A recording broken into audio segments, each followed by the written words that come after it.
mundo al rojo, más rojo que nunca. ¿Y qué vamos a hablar hoy? ¿Qué secreto de la historia os vamos a contar hoy? Pues uno que está de máxima actualidad. Os vamos a hablar de todas las mentiras que se han vertido sobre el Valle de los Caídos. Y con nosotros está uno de los mejores historiadores de España.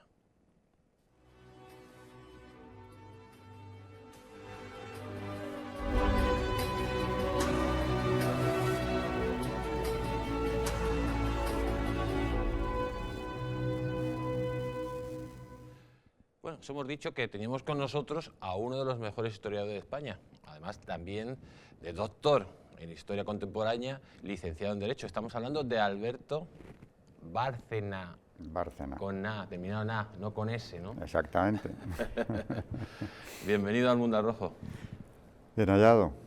Un placer que esté aquí con nosotros y sobre todo para hablar de un tema de máxima actualidad como es el Valle de los Caídos. Usted habló, bueno, escribió el famoso libro Los presos del Valle de los Caídos, donde rompía todos los mitos y todas las mentiras que determinados partidos políticos, generalmente relacionados con la izquierda, pues habían vertido sobre lo que había pasado en el Valle de los Caídos, que más o menos lo habían presentado como si fueran... se hubiera construido como la época de las pirámides de Egipto, ¿no? Lo de las pirámides, bueno, lo de la tumba faraónica es un mito que lanzó en su día Indalecio Prieto, nada menos, en un artículo que escribió sobre el valle, y eso se ve que dejó huella porque se ha seguido utilizando hasta ahora. Pero luego han ido a más, o sea, la leyenda negra ha ido muy a más, desde los años 50, ¿no? Una leyenda negra que lógicamente está de máxima actualidad, porque lo hablábamos antes de incluso de empezar la entrevista, la izquierda ha presentado incluso a Franco como un genocida peor, por ejemplo, que los Quemeles Rojos, ¿no? Hasta ese punto se ha deteriorado la historia. Sí, les ha llevado su tiempo, ha sido una labor de zapa constante desde hace ya pues, son 40 años, pero han ido subiendo el nivel en cuanto a la deformación de la historia y estamos llegando a máximos. Claro, con eso es con lo que justifican la pretensión, no, lo que ya es un decreto, no, incluso para exhumarle y acabar con lo que pueda quedar de verdad en torno a su figura. Le han desprestigiado a todos los niveles. Pero claro, mientras esté enterrado en el monumento que él levantó, piensan que eso le otorga todavía una cierta dignidad, digamos, ¿no? Y por eso les urge sacarle. Pero yo he visto pocos casos de una manipulación tan sistemática y tan tenaz como la que se ha hecho en cuanto a la figura de Franco. Francisco Franco Bahamontes, que como muy bien es sabido, construye o manda a construir el famoso Valle de los Caídos, en principio como un monumento para la reconciliación nacional, ¿no? Absolutamente. Es más, el decreto fundacional de la fundación, valga la redundancia, de la Santa Cruz del Valle de los Caídos, lo dice expresamente. Los lustros de convivencia pacífica transcurridos desde el final de la guerra avalan que este debe ser el monumento a todos los caídos bajo los brazos pacificadores de la cruz. ¿Y cómo es posible que se haya roto tanto, o sea, tergiversado tanto la historia para presentar esas ideologías destructivas a esos presos, a esos trabajadores en general, que podían ser presos o trabajadores normales, que los hayan presentado como esclavos, cuando verdaderamente no eran esclavos, sino los presos habían solicitado trabajar ahí para redimir penas y los otros trabajadores eran trabajadores normales y corrientes? Que trabajaban además en igualdad de condiciones, porque los que iban a redimir allí sus condenas, aparte de redimirlas, a razón de 6 días de condena por uno trabajado, al final llegamos a eso, que no era en un principio lo que estaba previsto. O sea, 6 días de condena por uno trabajado. Uno de trabajo. Y se les contabilizaban hasta las horas extras, si es que las hacían, los destajos, las bajas. O sea, una persona se ponía enferma, iba contando, digamos, los 6 días de trabajo y uno que se redimía, y además se le pagaba su sueldo. Y claro, es que además de redimir, o sea, que había condenas que se quedaban en, pues eso, en la sexta parte de lo previsto, estaban ganando exactamente el mismo jornal que los libres. Y muchos llevaron allí a sus familias, además, con ventajas enormes para las familias. O sea, los propios presos llevaban a sus familias al valle. Esas familias, pues seguramente que tendrían sus casas. Esas casas se las proporcionaba el propio Estado. Sí, sí. Allí, bueno, las contratas, hubo sobre todo 4 grandes contratas, levantaron unos poblados. No estaban todos juntos, 4 poblados. Y en esos poblados vivían libres y vivían penados, y libres que habían sido penados también antes y que una vez alcanzada la libertad se quedaban allí.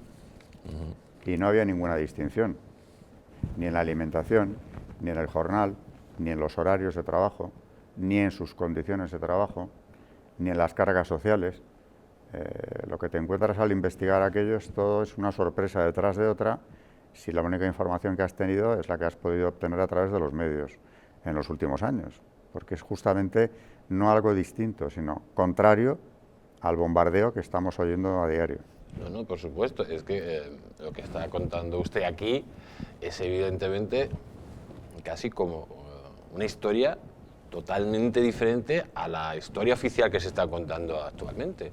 Totalmente contraria. ¿Cómo es posible, sobre todo, que unos hayan callado esta verdad histórica y otros hayan utilizado la mentira, pues casi como decía Lenin, como arma revolucionaria, constantemente, ¿no?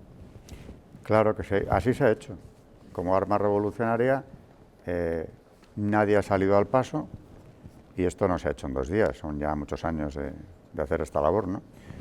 Pero realmente, cuando vas a las fuentes primarias, en historia, fuentes primarias son los documentos originales de entonces, lo que te encuentras es exactamente lo contrario a todo lo que están diciendo.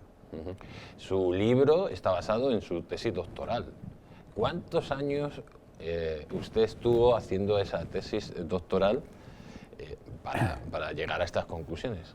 Pues muchos, porque la peor parte fue ver toda la documentación que hay, y digo dónde, lo digo siempre, en el archivo del Palacio Real de Madrid hay un fondo documental llamado Valle de los Caídos, 69 cajas, tamaño folio, por poner un ejemplo, son miles de documentos, donde está recogida toda la obra. Y claro, ver eso documento a documento, mientras además yo trabajaba ya, claro, por supuesto, estaba ya dando clases en la universidad, pues eso te lleva 7 años, es lo que me llevó a mí. Yo no tenía becarios ni nada, lo hacía yo. Y tuve, hombre, el apoyo del jefe de sala. No tenía becarios ni negros, ¿no?, que le hicieran la tesis. Como menos todavía. Como presuntamente a nuestro presidente del gobierno, ¿no? Sí, sí, no, a mí no. ¿Le podías dar una lección, por ejemplo, al presidente del gobierno de cómo se tiene que hacer una tesis doctoral? La teoría la tiene que saber, estoy seguro. ¿Seguro? De que la teoría la sabe. ¿Usted se imagina a Pedro Sánchez estudiando todos esos documentos para hacer una tesis de verdad? Pues no, francamente no. La verdad es que aquello, por una parte, fue un regalo encontrármelo, estaba casi intacto, es un archivo que se ha manejado poco. Luego ya sí, por ejemplo, el presidente de la Fundación, de la Asociación para la Defensa del Valle, Pablo Linares, también ha ido mucho y ha investigado mucho en él, pero cuando yo aparecí por allí, cuando acabé aquello, me lo dijo el jefe de sala. Esto no lo ha hecho nadie, ni Patrimonio. Hay un índice muy aproximado, simplemente aproximado lo que cada caja contiene, pero revisarlo entero no se había hecho. Yo no sé si porque lo que iba saliendo no les gustaba, que no lo descarto, o por lo que fuera, pensaban, aquí no nos vamos a encontrar los argumentos que vamos nosotros a utilizar. Y claro, el que hiciera alguna prospección de esos documentos enseguida comprendió que por ahí no estaba el camino de la degradación de la figura de Franco. O sea, sé que tuvo que pasar prácticamente 40 años para que usted, pico y pala, y nunca mejor dicho, se pusiera a estudiar todos esos documentos y demostrara a la sociedad, a la opinión pública, que ni el Valle del Valle de los Caídos ni fue un campo de concentración, ni fue pues, un sitio donde trabajaran esclavos, como pregona constantemente la izquierda y la ultraizquierda. Claro, el problema es que esto lo han convertido en un arma política, porque para conseguir la condena definitiva de Franco y su régimen, que les va mucho en ello, de cara al futuro sobre todo, ya no digo el presente, del futuro, tienen que dejarle exactamente como un genocida de una crueldad extraordinaria. Y qué mejor que utilizar el ejemplo del Valle, ¿no?, para inventarse una historia que no ha pasado en absoluto. Y claro, la gente se lo cree. Realmente, incluso gente nada contraria al franquismo en principio, ya tenían muy asumido, entre comillas, que la historia del Valle era una historia terrible, ¿no? Sí, bueno, de hecho está vendido como que es un mausoleo, un homenaje al fascismo, ¿no? Un parque de atracciones del fascismo, así lo vende la ultraizquierda y la izquierda, ¿no? Sí, claro, y sobre todo que es un monumento levantado de una forma salvaje, con una opresión terrible, con una crueldad añadida totalmente innecesaria, bueno, cosa terrorífica, ¿no? Si hubiera sido así, verdaderamente el Valle tenía que causarte mucho rechazo. Cuando ves lo que fue, las ventajas que obtuvieron quienes trabajaron en él, comprendes que es todo lo contrario. Ojalá hubieran podido ir más, porque no cabían más tampoco ya. Por supuesto. Usted dice en su libro que no hubo 20.000 presos trabajando, como lo han presentado, como si fueran la pirámide de Egipto, donde pues hay un capataz con un látigo, pues iba lanzando latigazos a los pobres esclavos, por ejemplo, los judíos, ¿no?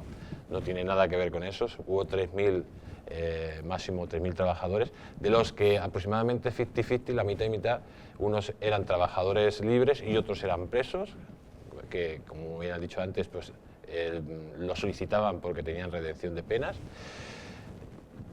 Y luego también ha comentado en su libro de que hay aproximadamente unas 34.000 personas, de las que solo un tercio, en este caso 12.000, pues no están identificadas, pero que hay personas de los dos bandos, o sea, del bando nacional y del bando republicano, y que para ir a ese Valle de los Caídos tenían que tener el permiso de las familias.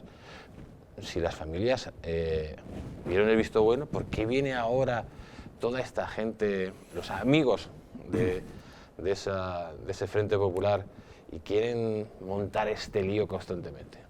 Bueno, esto es un proceso que puso en marcha Zapatero. Durante ya su primer mandato, el proyecto de la Ley de Memoria Histórica precisamente tenía por objeto denigrar el franquismo. Siempre, claro, encubriéndolo de otra cosa, hacer justicia con las víctimas de Franco, ¿no? O con los herederos de estas víctimas. Claro, ponen esto en marcha, empiezan a financiar las llamadas asociaciones de la memoria, y lo que están haciendo con eso es construir una memoria totalmente falsa. Se ha leído el libro de Orwell, 1984, donde había precisamente un sistema de destrucción de material histórico, todo lo que fueran artículos o libros que fueran contrarios a la realidad histórica, o sea, que fueran la realidad, que reflejaran esa realidad, había que destruirlo. Eso es lo que intentaba hacer, y en buena parte logró Zapatero, y lo que quiere rematar Pedro Sánchez, porque en su proyecto de ley, de la nueva Ley de Memoria Histórica, ya se contempla la destrucción de materiales de cualquier soporte, libros incluidos, que no estén de acuerdo con la versión del Frente Popular. O sea, que vamos a llegar a un estado prácticamente totalitario, en el sentido de que uno no va a poder decir su opinión. No va a haber ni siquiera libertad de cátedra. No, claro que no. Porque estamos hablando que eso durante siglos estuvo luchando, se derramó mucha sangre para conseguirlo, y va a llegar Zapatero y su discípulo Pedro Sánchez y va a eliminarlo de un plumazo junto a sus socios totalitarios. Sí, libertad de expresión, libertad de imprenta, libertad de cátedra, todo eso desaparece. Porque todo lo que no sea seguir en esa línea de denigrar el franquismo y a Franco, lo llaman apología del franquismo. Y te pueden meter en la cárcel según el proyecto que está. O sea, según esta nueva ley que va a salir, que propone Pedro Sánchez, usted con su libro, si publicara su libro, le puede meter en la cárcel. Bueno, tendría que hacerlo con efecto retroactivo, porque el libro ya se publicó. Imaginemos que no lo hubiera publicado en el 2015 y lo publicara pues justo después que sale la ley. Sí. Sería mala suerte también, pero bueno. Sí, sí. Usted podría ir a la cárcel. Podría ir a la cárcel.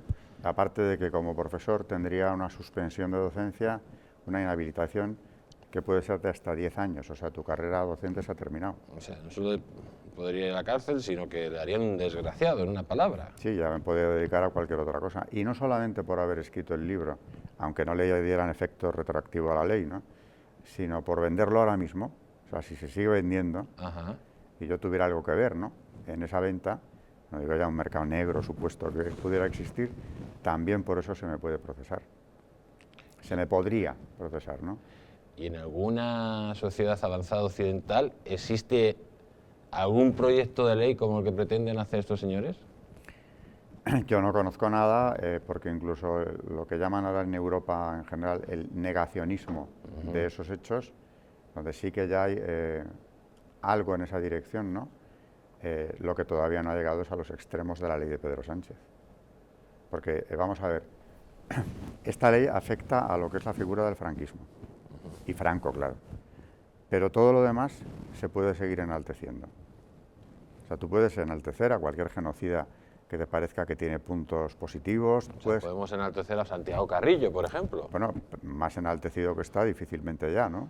O a Largo Caballero, a Prieto, por ejemplo. Que es curioso, y lo suelo decir, la estatua de Franco hubo que quitarla, porque era algo ofensivo que estuviera ahí en el Ministerio de la Vivienda en la entrada, ¿no?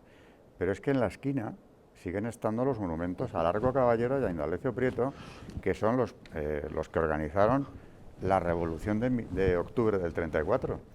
Es decir, lo de Asturias, que fue el episodio más violento, lo organizaron estos dos señores, reconocido por ellos. Bueno, y lo del 36. Bueno, y luego ya para qué vamos a seguir. Porque Largo Caballero decía que, primero, que el socialismo era incompatible con la democracia, decía Largo Caballero. Llegó a decir. Antes de la República nuestra obligación era traerla, y ahora ya es hacer la revolución, llegó a decir, y ahí está su monumento y nadie se plantea quitarle, ¿no? Bueno, la verdad que esta ley de memoria histórica es una ley también, la actual, no la que viene no sabemos, pero la cual, por ejemplo, la derecha española, que ha tenido representación parlamentaria, pues está muy conforme con ella, tanto el partido PP como de Ciudadanos, ¿no? Yo creo que hay varios factores. Primero, que también depende de la edad media de los diputados. Los que han vivido el franquismo lo que han hecho es callarse, porque yo tenía 20 años cuando muere Franco, pero lo he vivido. Pues a mí no me pueden contar, como me ha pasado en algún estudio de televisión, lo que era el franquismo, una persona más joven que yo. ¿Qué le decía exactamente que era el pues franquismo? Que España era Biafra, un país parecido a Biafra, donde la opresión en todos los órdenes era terrible, el subdesarrollo y la pobreza. Hablaba de los 70, ¿eh? No, perdón. ¿Y cómo es posible que España estuviera subdesarrollada si era la novena potencia industrial del momento? Pues ahí está, yo le di algunos datos económicos y me contestó que él no quería esos datos. Y bueno, pues es que son los que yo le tengo que dar, porque además son los que son, ¿no? De todas formas, ¿cómo es posible? Yo puedo discutir con usted, pues a lo mejor de si ese color, de la ropa es bonita que lleva o no es bonita, pero lo que no puedo negar es que usted ha venido vestido aquí al plato del Mundo al Rojo. Sin embargo, la izquierda es capaz de decir que usted ha venido desnudo. ¿Cómo es posible que ya sea tan burdo ese insulto a la inteligencia constante que hace esta gente manipulando la historia? Y encima gente que no le das un dato objetivo que es determinante para poder hablar de una realidad y dice que es que eso no le vale, solo le vale su paranoia mental. Y eso es lo que se transmite en todos los medios de comunicación. Claro, y además como digas otra cosa, pues ya sabes que te quedas solo, eso desde luego. Pero es que esto tiene una finalidad, no es simplemente revanchismo, ¿no? Esto para lo que les sirve es para poner, primeramente ya lo pusieron con Zapatero en marcha, y ahora ya va acercándose más, lo que llaman la segunda transición, y para eso era necesario condenar al franquismo como algo verdaderamente atroz. ¿Y con eso qué conseguimos? Volver a la única legitimidad, entrecomillada la palabra, que ellos admiten, que es la del Frente Popular, al 36. O sea que se acabó la transición. Claro, no vale. Porque viene del franquismo, lógicamente de las cortes franquistas, el jefe de Estado es heredero del Franco, la Constitución del 78 es ilegítima porque vienen de otras personas que es ilegítimo, y nos vamos al año 36, donde hay una panda de partidos totalitarios, el Partido Socialista, el Partido Comunista, anarquistas, Esquerra Republicana... Que no ocultaban que lo eran, además. Que buscaban pues una revolución, que España fuera un país comunista, como la Unión Soviética, que mataron, que destrozaron material cultural, bienes culturales españoles a diestro y siniestro, que hicieron matanzas. La mayor del persecución enemigo, religiosa contemporánea. eso va a ser 17.000. la legitimidad. Esa es la legitimidad. Porque como supuestamente, claro, aquello salió de las urnas, que habría que ver las elecciones del Sí, 36 sí. con un poco de calma, pero como salió de unas urnas, en principio, Sí, unas elecciones al estilo Kenia, ¿no? sí, bueno, aquellas elecciones y aquel invierno, aquella primavera del 36, totalmente sangrienta ya. En fin, desde el 31 se estaba preparando, en el 34 ya toma un ritmo la revolución muy claro, y esa es la legitimidad que ellos reclaman. Todo lo que ha venido luego hay que quitarlo, como decía Fernando VII, borrarlo del tiempo. Y de ahí que la figura de Franco, al que ya tenían ganas de todas formas, ¿no? No digo solo por revanchismo, sino que también a la hora de hacer ese gran cambio, esa segunda transición, necesita ser condenado sin paliativos. Y ahí está el motivo principal de esta campaña, que ya no es campaña, ya es una cosa como instituida en España, ¿no? Sí, ¿no? Además, decir lo contrario, eres prácticamente pues un enemigo de la libertad y la democracia, ¿no? Claro. Decir la verdad. ¿No? Porque Sí, sí. al final surge ya no la censura, sino la autocensura de la gente, que lo que no quiere es sentirse salpicada mejor por esa presión de la opinión pública y de lo políticamente correcto, ¿no? A ver, ¿cuántos, sabiendo la verdad, porque yo no soy el único, en serio, que esto lo sabe, han pasado por las Cortes sin levantar la voz y además han hecho un doble discurso, ¿no? Dentro y fuera del hemiciclo? Luego, ¿eso qué es? Oportunismo político, y luego también un entreguismo que ha habido por parte de la derecha en España, que nos ha traído estas consecuencias. La corrección política se ha impuesto, y esa corrección política aquí en España incluye, por supuesto, ser antifranquista. Sí, pero la verdad que son curiosos también algunos antifranquistas que formaban parte del régimen, ¿no? Como por ejemplo Cebrián. No, que además que es que había que oírles hablar luego fuera, ¿no? Sí, sí. Que parecía que eran víctimas del sistema, pero si tú estás ahí puedes decir en la tribuna lo que quieras cuando te toca hablar, ¿no? O sea que no me vale eso. Sí, sí, no, la verdad que es un poco surrealista. ¿Conoce usted algún país del mundo donde se pretenda la exhumación de algún jefe del Estado? Algún país del mundo, lógicamente, serio, aunque seguramente que cualquier país no tendría pues implicaría tantos problemas como lo está creando, por ejemplo, Pedro Sánchez, intentar exhumar la figura de un jefe de Estado, cambiarlo de un sitio a otro. A ver, se pone siempre el ejemplo, imaginémonos, ahora mismo en Francia, que hubiera una opinión muy a favor de sacar de los inválidos a Napoleón, que ese sí que fue un buen genocida. Dicho sea de paso, invadió toda Europa y no llegó más lejos porque no pudo. Pero aquí concretamente en España, aunque también tiene admiradores ya, porque hemos llegado incluso a eso, aquí hay un genocidio napoleónico terrible, ¿no? Pero bueno, quedémonos con Francia. Que a alguien se le ocurriera proponer siquiera sacarle de allí y denigrar su figura. No es ni por lo más remoto, ¿no? Y ahí habría motivos objetivos para plantearlo. No se ha visto en ningún sitio, pero es que encima Franco lleva 40 años muerto. Más de 40 años, ¿no? Y ahora resulta que es de una urgencia tan extraordinaria que se han agarrado a esa urgencia para hacer un decreto. O sea que lo que estamos viendo es un cúmulo de infracciones. Han intentado hacer a la Iglesia cómplice de un verdadero delito, yendo al Vaticano a ver si allí prohibían que se le enterrase, cuando le exhumen, si lo consiguen, que prohibiera a la Iglesia que se le enterrara en la Almudena, donde tienen un enterramiento en propiedad sus nietos. O sea que el derecho de propiedad se le suspende a esta familia para que no lo pueda ejercer, como cualquier otro español, en este caso concreto. O sea, hemos llegado ya a ver cosas en estos meses últimos verdaderamente increíbles. Dantescas.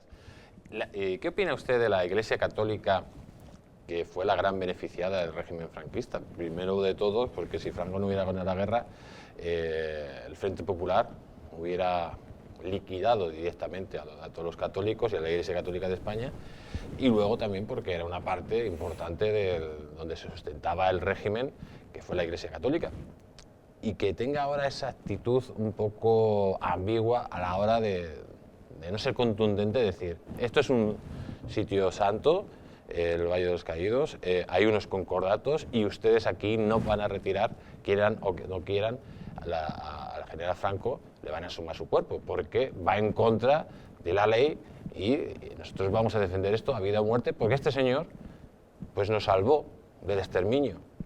Pero es que hay algo más, no solo salvó del exterminio a la Iglesia, sino que además, en realidad, la ideología franquista, por eso han hablado tanto del nacionalcatolicismo, ¿no? Lo que mueve a Franco realmente durante sus años de gobierno, y eso está reconocido por más de un papa, es la doctrina de la Iglesia. En el Valle de los Caídos, concretamente, funcionaba un centro de estudios sociales cuyo único objetivo era recopilar y dar a conocer la doctrina de la Iglesia para que se aplicara precisamente en relaciones laborales, sobre todo, pero en todos los campos de la vida social.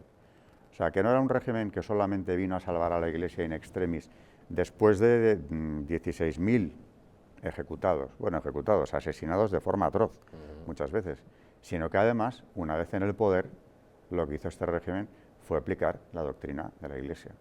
La doctrina social de la Iglesia. Y eso es lo que no se le perdona, que también lo repito muy a menudo, porque estos mismos que le detestan no tienen ningún problema con gente que no convoca unas elecciones jamás. O sea, es el comandante Castro, que ha pasado a la historia como un ejemplo, no se sabe de qué, pero ejemplo de algo bueno, se supone, sí, ¿no? Un ejemplo de matar de hambre a los cubanos. Por ejemplo, ¿no? Y desde luego libertades ninguna, pero eso está muy bien. El problema de Franco no es que no hiciera elecciones o que no hubiera lo que es una democracia formal, digamos, sino el problema religioso.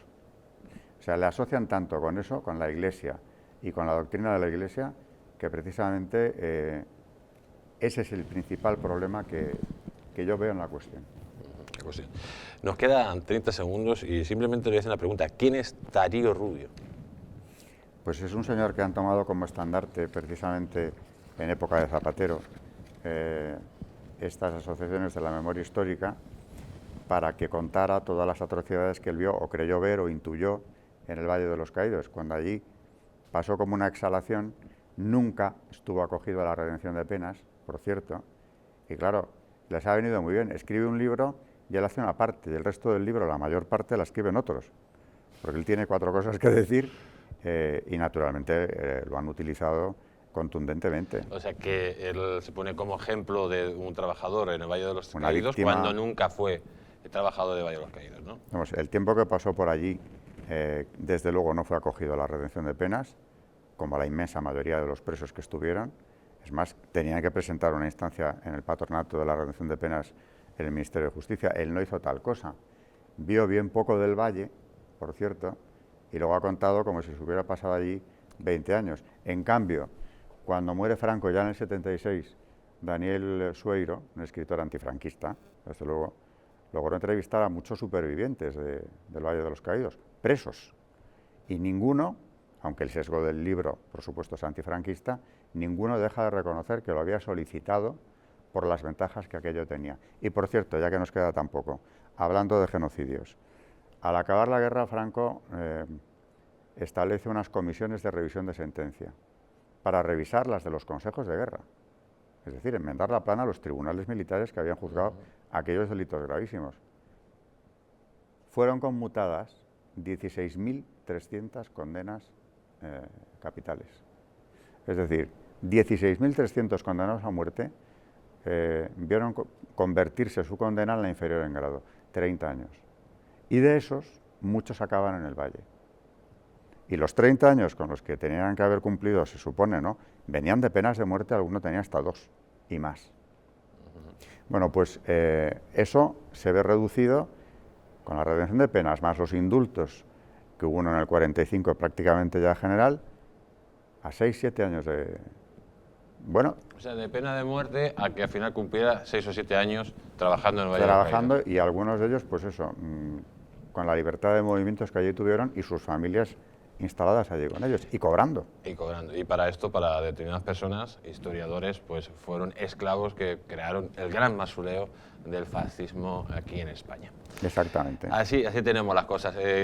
Señor Alberto Bárcena, con A, no con S. Con A. Muchísimas gracias por haber estado hoy en El Mundo al Rojo. Desearle feliz Navidad y próspero año 2019. Gracias a usted. Y amigos, nosotros nos vamos a publicidad y volvemos en unos instantes.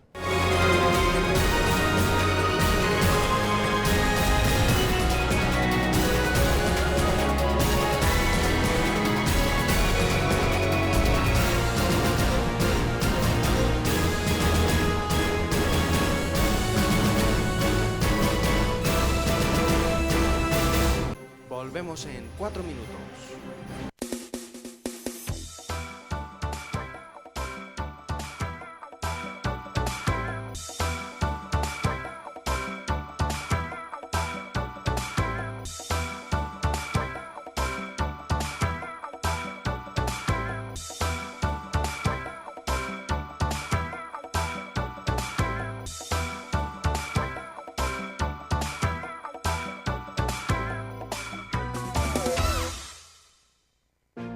Hay vidas que dan vida.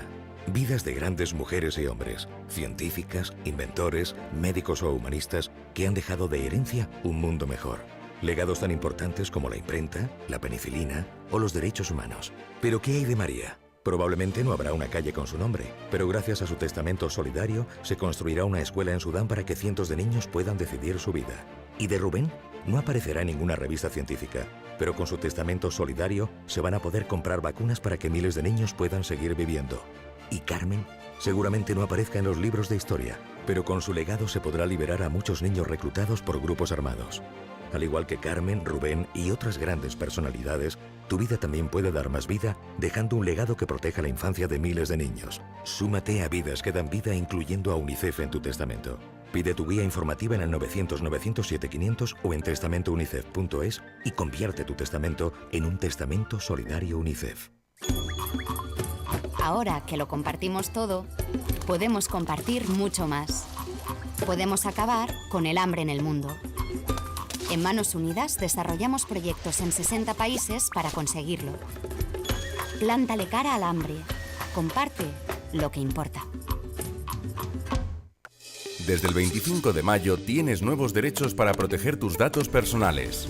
Podrás saber quién, para qué, cómo y hasta cuándo se utilizan. Solicitar que se limite su uso o que se trasladen de un servicio a otro. Pedir que se rectifiquen o que se supriman. Y oponerte a que se usen para acciones comerciales. No volverá a ocurrir, de verdad. No me caen bien tus amigas. No puede haber secretos entre nosotros. No entiendo por qué te pintas. No quiero ver a tu familia. No me dejas otra opción. No te enteras de nada. No eres nadie sin mí. No sabes ni hablar. No vales nada. Ni una gota más. Contra la violencia de género. 012 Mujer. Comunidad de Madrid. En un accidente de tráfico, ¿quién prefieres ser? ¿Quién vive o quién muere? Tu instinto elige sobrevivir. Pero veamos. Tienes fractura de fémur y muchas contusiones. Tendrán que ponerte 2 pernos en el hueso y tomarás muchas medicinas para soportar el dolor. Un dolor que será más grande en el momento que descubras a un policía a los pies de tu cama. Has matado a tu mejor amigo y también a un niño de 7 años que viajaba en otro coche. No puedes mirar a la cara a sus padres. No puedes reconstruir los pedazos. Todo esto no te dejará dormir por las noches y te engancharás a los ansiolíticos. Ingresarás en prisión por homicidio imprudente. La cárcel es un lugar en el que no te imaginaste nunca. Tu mujer no podrá soportar la situación. Tu trabajo desaparecerá y te será difícil encontrar otro teniendo antecedentes penales. Así que piénsalo 2 veces antes de pisar el acelerador, tomarte esa copa o mirar el móvil. Dirección General de Tráfico, Ministerio del Interior, Gobierno de España.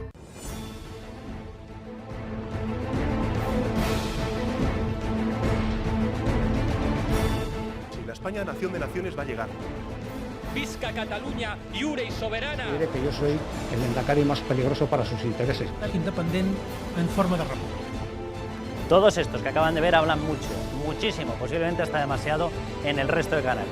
Y se les hace una crítica, pero pequeñita. Aquí va a ser al revés, en Distrito TV va a ser al revés. Aquí ellos van a poder hablar, por supuesto, pero la crítica va a ser mucha, muchísima, va a ser tremenda. ¡Hala! Con España Cuesta, todos los domingos de 10 a 12.